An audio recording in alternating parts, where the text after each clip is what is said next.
Hi, everyone. Henry DeVries with Wealth Authority TV. And this is the show that's to help financial advisors and wealth managers and the entire industry with image issues. And I have an expert today, an author, Robert Begley. Robert, please introduce yourself. Well, thank you, Henry. Yes, I am author of the Amazon bestseller, Voices of Reason, Lessons for Liberty's Leaders. And I analyze several speeches, historic speeches, and show their impact that today's business leaders can learn from.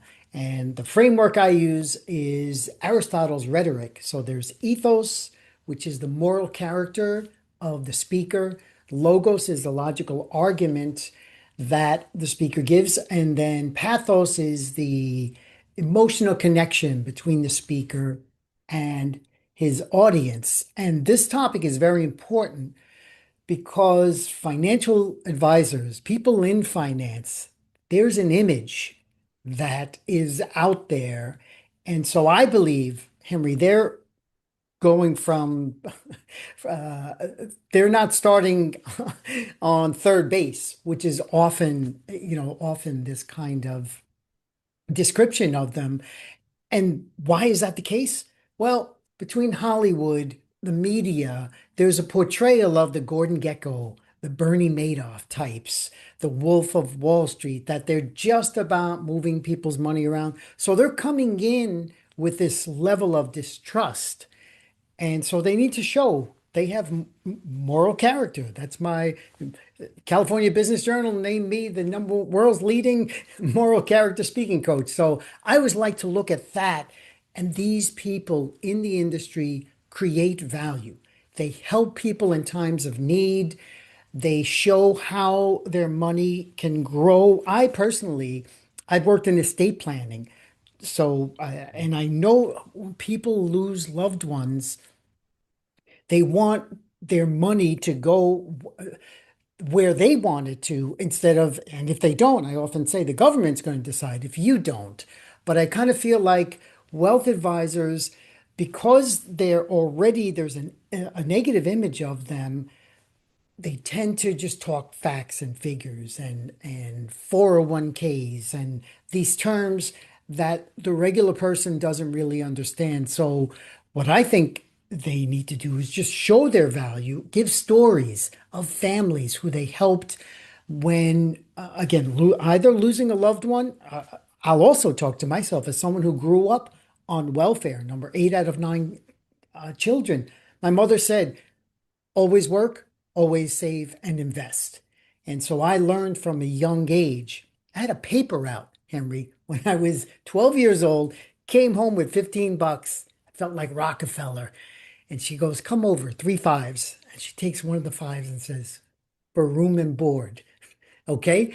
But that was a lesson to me about working, saving, investing. So I think if financial advisors can show the importance of that to their clients, that it's a long game. It's a long game. It's not immediate, quick bucks.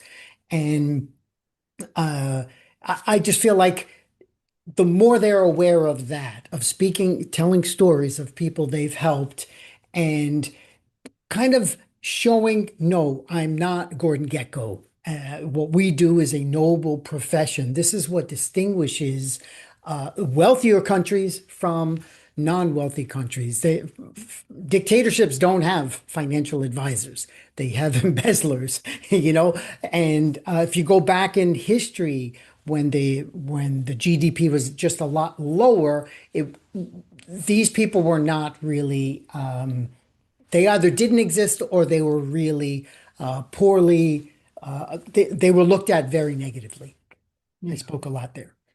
But that is, you see ratings a lot of times. They put financial advisors up with used car salesmen Yeah, and yeah, yeah. people of this ilk. So they are starting not at zero, but they're starting at a negative point that they've got to overcome that. And Yes, now you're a presentation coach and a speaking coach. yes. What are the tips that you give to help build trust? Number one is know your audience. Who are they? Are they single women who want to put food on their food in their family's mouth? Are they executives who want to invest in the future? Are they risk takers? Whoever your audience is, you find a way to connect with them and talk in terms they understand. And there's a story for any audience that I think they can relate to and earn your trust if you speak their language and not over their head with all these acronyms and terms that they really don't know, interest rates and the principle and this like that. I feel like, frankly, I think, Henry, this should be taught. Financial management should be taught from a young age. Like I said, my mother taught me right then and there. I need to earn money. If it's being taken away. Oh, and my brother was in the other room. My older brother says, "Wait till you start paying taxes." Okay. When she took five, so he's If like, you think "That's mom is bad, wait till you meet Uncle Sam. you're right. Perfect, perfect." So I feel like as a presentation coach, speak in terms that they show them the value they will get if they start here. Compound interest is, Benjamin Franklin, Warren Buffett call, the greatest thing one can do with one's wealth. So, but plain English so your audience can understand. That is how I believe they can earn the trust.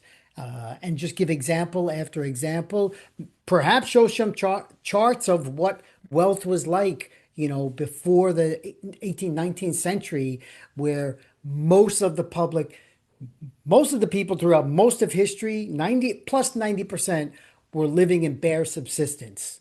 And it was only when financial services became a legitimate profession where people could invest and earn something in exchange for their investments, that risk taking, that you see this great advancement in society, this great prosperity, um,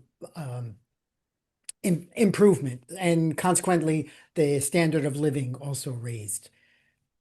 Robert, thank you so much for spending some time with us.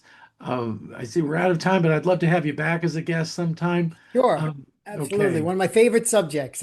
Oh no, Lou Rukeyser, my favorite guy. I grew up watching him. And Uh, this is what he says: economics puts people to sleep. Money wakes them up.